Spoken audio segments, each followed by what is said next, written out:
Welcome back. Today, Darktide got a massive weapon update with tons of quality of life and seems to be more of a preparation patch for future things, because even though there isn't any brand new maps, a lot of build options got opened up with the new weapons and a couple of feat buffs.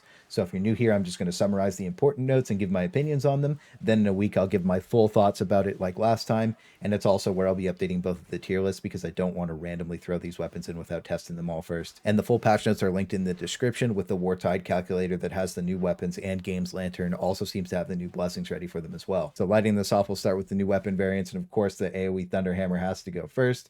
And like everyone else, I was expecting an AoE explosion, but it's just a massive letdown.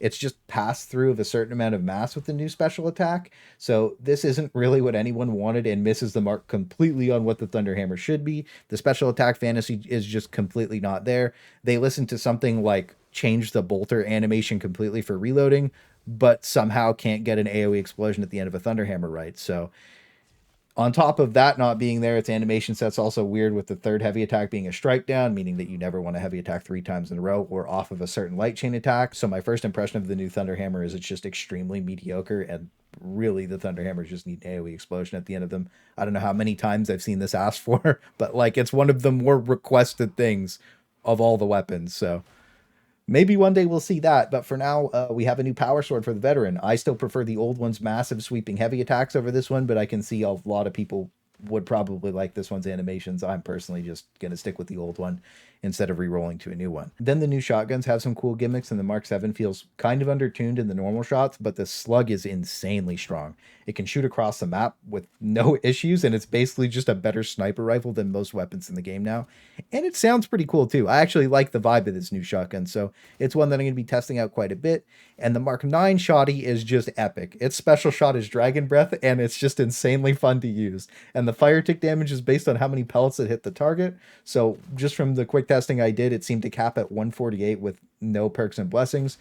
And honestly, I think that the fire shotgun is just awesome. This definitely hit the mark for me. I absolutely love it. Then the Ogryn got 4 new weapon variants, with the Mk2 Bully Club feeling kind of clunky and slow with more of a weird attack chain. So I didn't like it as much as the original one, but I really like the Mk3B. It's super fast with good sweeping attacks, and it feels insanely smooth to use and kind of has everything I slighted the club for before.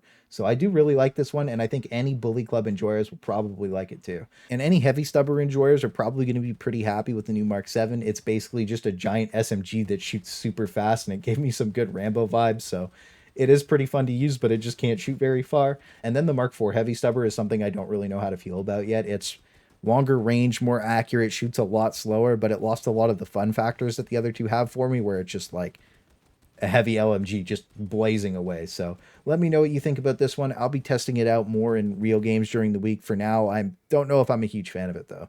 Then the Psyker got 2 new force swords, and the Mk4 is a thrusting variant, and I guess some people wanted it, but I didn't really see the point, and the old one's just fine, so I'm not going to be re-rolling to the new one for single target. But the Mk5 force sword is insanely cool. It lets you light up the blade and do a big swing with force powers. Kind of has the same concept as the power sword, except it fizzles after one swing. So you'll be spam recharging it to clear hordes out.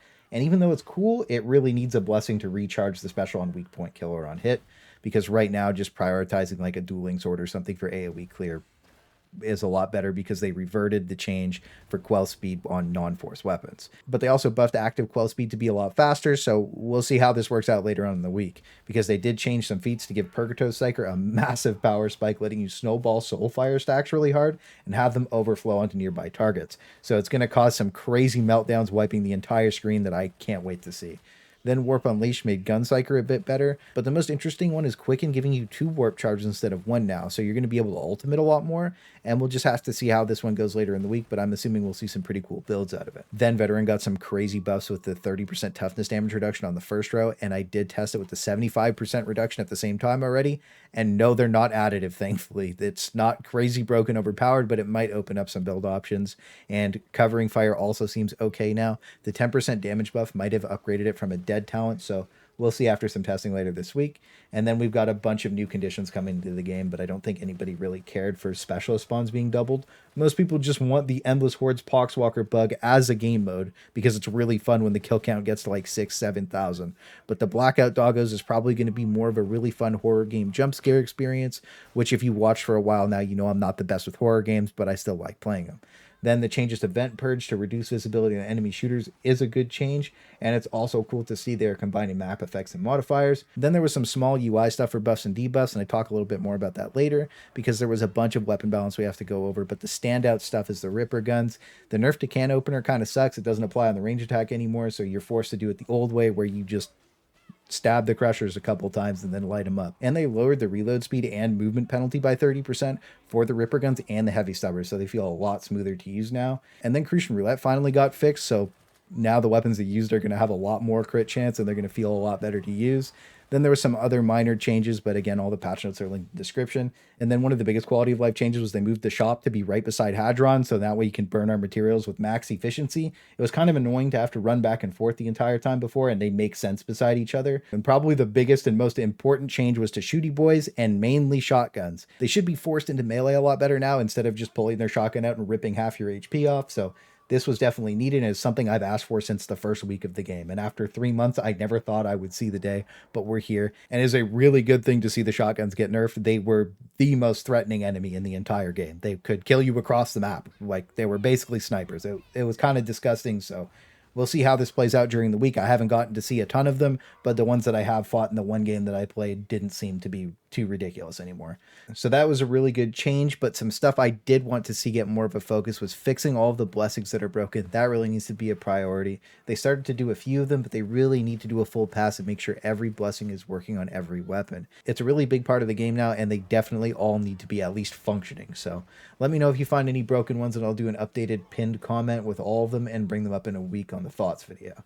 Then I also think Fat Shark needs to start giving us full control over the UI. The buff and debuff change was a nice start, but having mods fix the shortcomings of the game is never a good thing, and eventually always makes things worse over time. And one thing I really think they need to add is a scoreboard. Not having one is creating way more toxicity by allowing people to cope and not self-improve.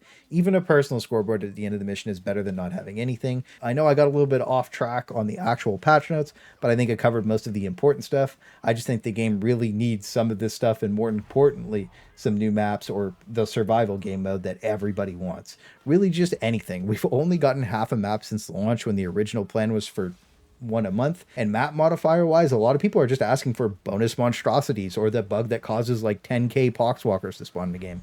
Both of those would be really fun, and they should be part of the game, because focusing on things like bonus specialists doesn't really make a lot of sense when you have player requested things that would actually be a lot of fun. But overall, I think the patch is another step in the right direction with quite a few shortcomings. It's supposed to be the large March update, and I know everybody was expecting quite a bit more, but maybe I'm being too pessimistic. I don't know. I'm just right in the middle on the patch. I don't love it. I don't hate it.